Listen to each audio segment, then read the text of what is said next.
প্রিয় ভাই, সব মানুষের হায়াত মওতের কোনো স্থিরতা নাই। আপনারা আমাকে ভালোবাসেন, এর জন্য আমি কৃতজ্ঞ। আমি আপনাদের কাছে দোয়া চাই, যেদিন আপনাদের কানে যেদিন খবর আসবে সাইদি নাই, একদিন ইতিহাস থেকে আমিও হারায় যাব। কিয়ামতের দিন আল্লাহ যেন আমাকে মাফ করে দেন। আমি কিচ্ছু চাই না আল্লাহর কাছে। আল্লাহ যদি বলেন কিয়ামতে তোরে মাফ করে দিলাম, এর থেকে বড় পাওনা আমার নাই। হায় আল্লাহ, এদেশে ইসলামের জন্য কারা রক্ত দেয়? আল্লাহ, এ জমিনে ইসলামের জন্য কারা মার খায়? এ জমিনে ইসলামের জন্য রাস্তায় রাস্তায় জীবন দেয় কারা? তুমি কি চেনো না? আল্লাহ, ষড়যন্ত্রকারীদের সব ষড়যন্ত্র থেকে তোমার গোলামদেরকে তুমি হেফাজত করো, তোমার কুদরতের চাদরটা দিয়ে হেফাজত করো। আল্লাহ তাআলা, তুমি মুসলমানদের উপরে রাগ করেছো। আল্লাহ, তুমি যদি রাগ করো আমরা যাবো কই? তুমি যদি গুসা করো আমরা যাবো কই? আমাদের যদি তুমি ফালাইয়া দাও, তোমার বান্দার অভাব নাই, কিন্তু আমাদের ভালাই দিলে তোমার মতো আল্লাহ পাবো কই? তুমি আমাদের আল্লাহ, তুমি আমাদের রব, তুমি আমাদের মনিব, তুমি আমাদের খালেক, তুমি আমাদের রাজ্জাক। বাচ্চা অপরাধ করে, মা বাবা যখন দেখে বাচ্চা কান্দে ক্ষমা করে দেয়।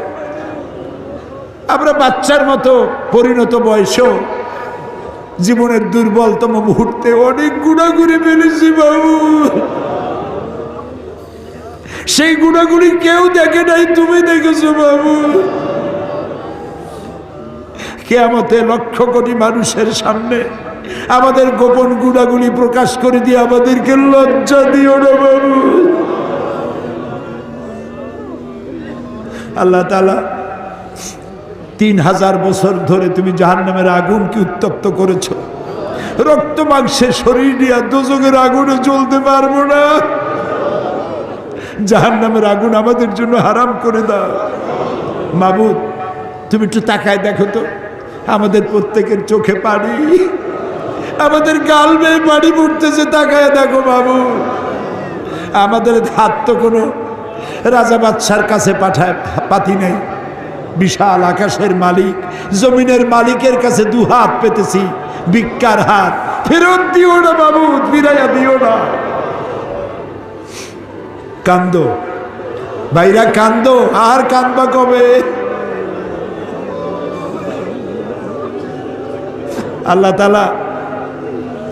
তাআলা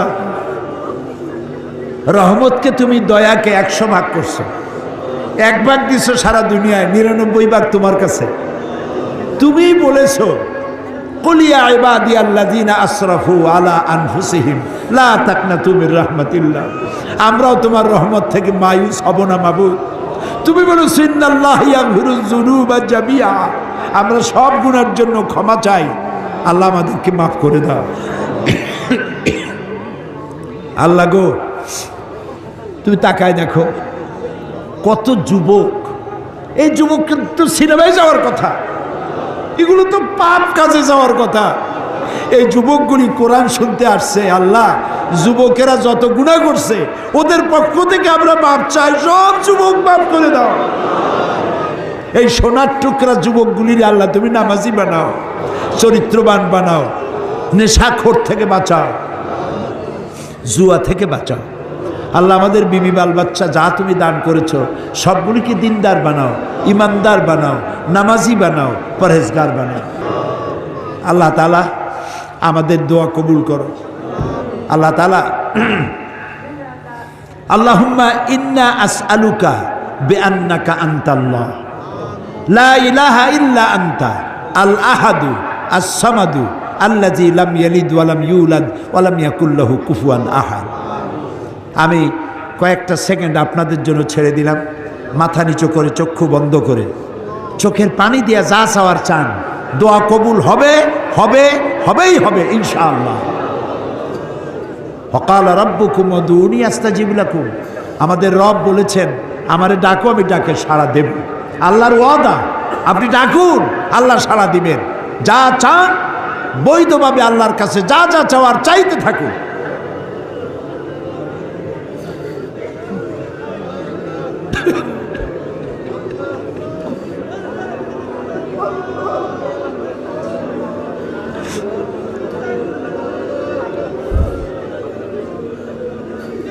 আয় আল্লাহ, তুমি আলিমুম বিজাতিস সুদূর, তুমি আলিমুম বিজাতিস সুদূর, তুমি নিশ্চয়ই শুনতে পাচ্ছ তোমার বান্দারা কি চাইতেছে বাবু। খালি হাতে কেউরে বিরাইও না বাবু। আর একটা দোয়া চাই বগুড়াবাসী, মাওলানা আব্দুর রহমান ফকির ইসলামী আন্দোলনের বীজ বপন করেছিলেন এই জমিনে। আল্লাহ তুমি দয়া করে ফকির সাহেবের কবরটাকে জান্নাতের টুকরা বানাও। আমার বড় মামা মাওলানা নুরুল ইসলাম সাহেব এই বগুড়ায় থাকতেন, দুনিয়া থেকে বিদায় হয়ে গেছে। আল্লাহ কবরটাকে জান্নাতের টুকরা বানায় দাও। আল্লাহুম্মা লা তারুদ্দানা খায়বিন, আল্লাহুম্মা লা তারুদ্দানা খায়বিন। আল্লাহ যা বলতে পারলাম না তা তুমি নিশ্চয়ই বোঝো। আল্লাহ একেবারে খালি হাতে ফেরত দিও না। আল্লাহুম্মা লা তারুদ্দানা খায়বিন, একেবারে কিছু না দিয়া খালি হাতে এতগুলা মানুষকে তুমি ফেরত দিতে পারো না, পারো না, পারো না। তুমি গফুর, গফফার, ওদুদ, সাত্তার। আয় আল্লাহ রাব্বুল আলামিন, আমাদের মধ্য থেকেই যাদের মা বাপ দুনিয়া থেকে বিদায় হয়ে গেল, আল্লাহ কবরগুলিকে জান্নাতের টুকরা বানাও রব্বুল আলামিন। আমরা যারা আব্বা হারাইছি, বাপ যার বেঁচে নাই, বেঁচে থাকলে নাম ধরে ডাকতো, আজকে তো আর কেউ নাম ধরে ডাকে না। ঘাড়ের উপরে চুমা দেয় না, কপালে চুমা দেয় না। এখন মোবাইলের যুগ, সারা দুনিয়ায় কথা বলা যায়, খবর নেওয়া যায়। বাপজান চলে গেছে কত বছর হলো, খবর জানি না কি অবস্থায় আছে। আল্লাহ তাআলা আব্বা জানের কবরটাকে জান্নাতের টুকরা বানাও রব্বুল আলামিন। জনম দুঃখিনী গর্ভধারিণী মা 10টা মাস পেটে ধারণ করে ডেলিভারিতে কষ্ট করেছেন, বুকের দুধ 2টা বছর পান করাইয়া পেশাব পায়খানা সাফ করে মানুষ করছে। ওই মা যার দুনিয়া থেকে বিদায় হয়ে গেল, আল্লাহ মায়ের কবরটাকে বেহেশত বানাইয়া দাও। আল্লাহ রে, একটা অক্ষর মা সারা দুনিয়ার মধু এর সাথে জড়ানো। বুকের চামড়া দিয়া মায়ের পায়ের যদি এক জোড়া জুতা বানাইয়া দিতে পারতাম, এক ফোঁটা দুধের হক আদায় হতো না বাবু। আল্লাহ মা যার মারা গেছে